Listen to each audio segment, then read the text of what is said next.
Hello everyone! Be, tingin.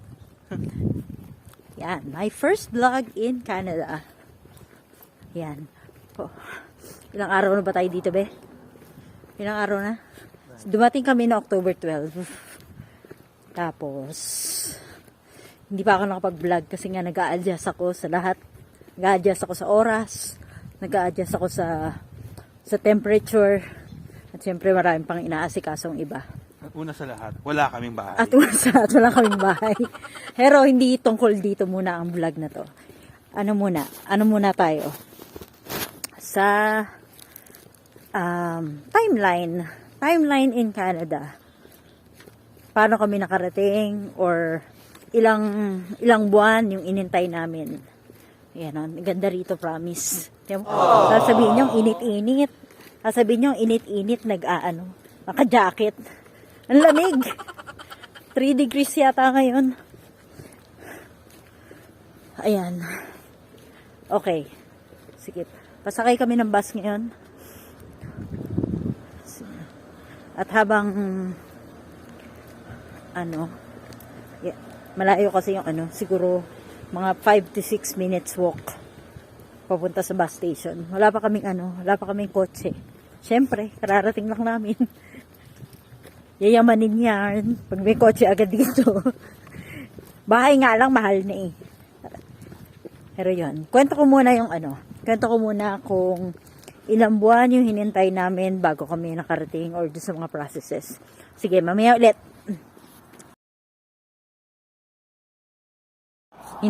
Yan na. International student daw siya. Hello. Sa Canyon Heights Elementary School. Sa Canyon Heights Elementary School kasi hindi daw siya nag-elementary. Gusto niya daw ma-experience yung kung paano mag-elementary yung mga elementary dito sa Canada.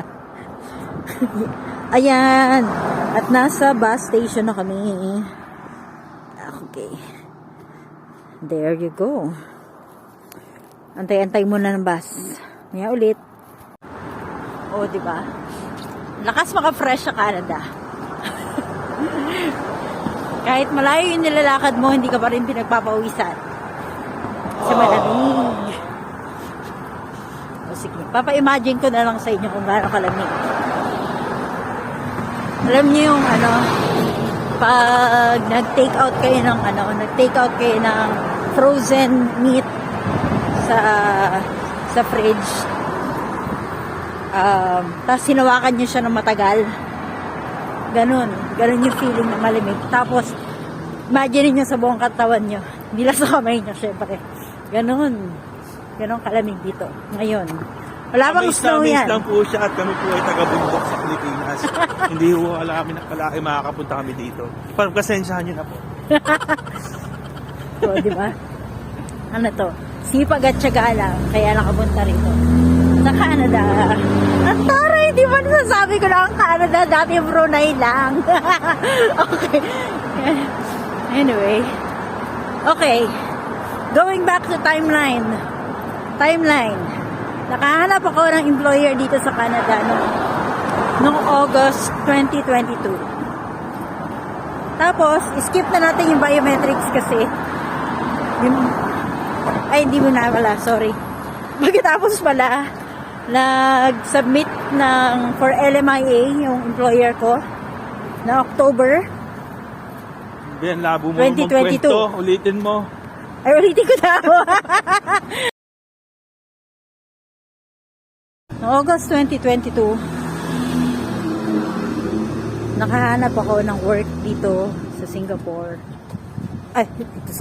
Dito sa Canada through Facebook.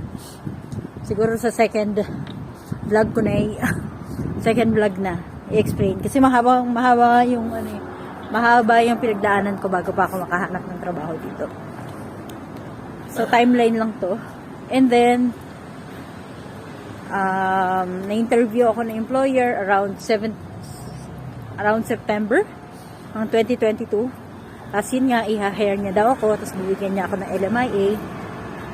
Tapos we looked for a consultant based here in Canada nga.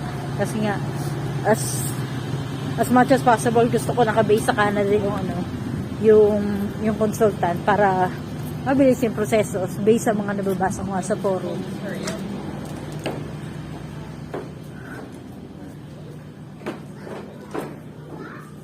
And then ayan, nasa loob ko yung Zara. Ayan, Zara. Okay, and then in August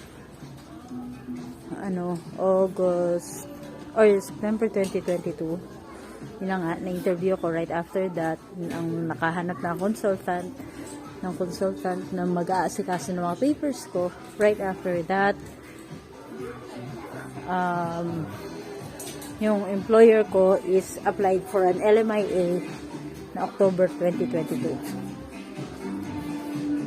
After that, after na mag-apply ng LMIA no October 2022, lumabas yung LMIA, yung approval ng LMIA ng April of 2023. Diba ang tagal? Kasi nga maraming pang kailangan asikasuhin, maraming pang kailangan especially dito sa British Columbia kasi may special process dito sa British Columbia, especially pag mag-hire yung employer ng foreign workers. Tapos right after that, and since na lumabas nga nung April 2023, ang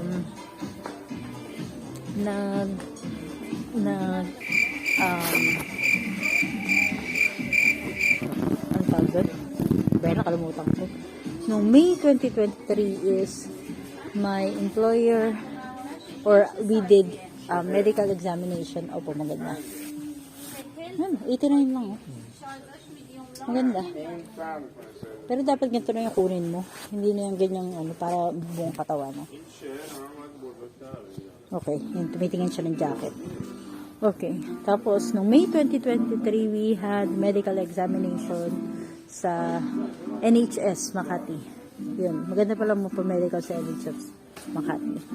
Tapos after that, nung application sa NHS Makati, medical examination sa NHS Makati, siguro right after 2 weeks, lumabas na yung na medical pass naman kami. Although hindi pa siya lumalabas sa ganda. Although hindi pa siya lumalabas sa namin, sa yung yung IRCC report, kasi nga hindi pa naman kami nakapag-lodge noon.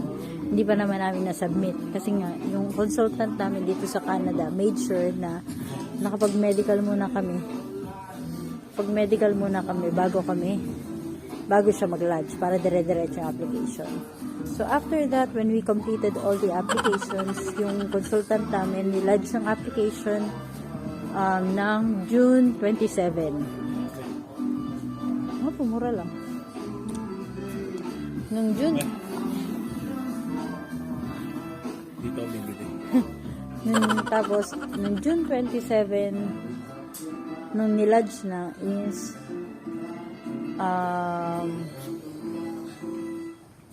tama. Nung June, tama ba? Wait lang. Guluhan ako sa timeline ko. Anyway, no June 27 din, nag-biometrics pass na kasi nga, nag-biometrics na kami way back before nila yung application. Biometrics pass na, then after that, nag-medical pass na rin siya nung the same month, and then after that, after nung June 27, the next time that we received or naka-receive kami ng notification from our consultant here nga dito sa Canada nung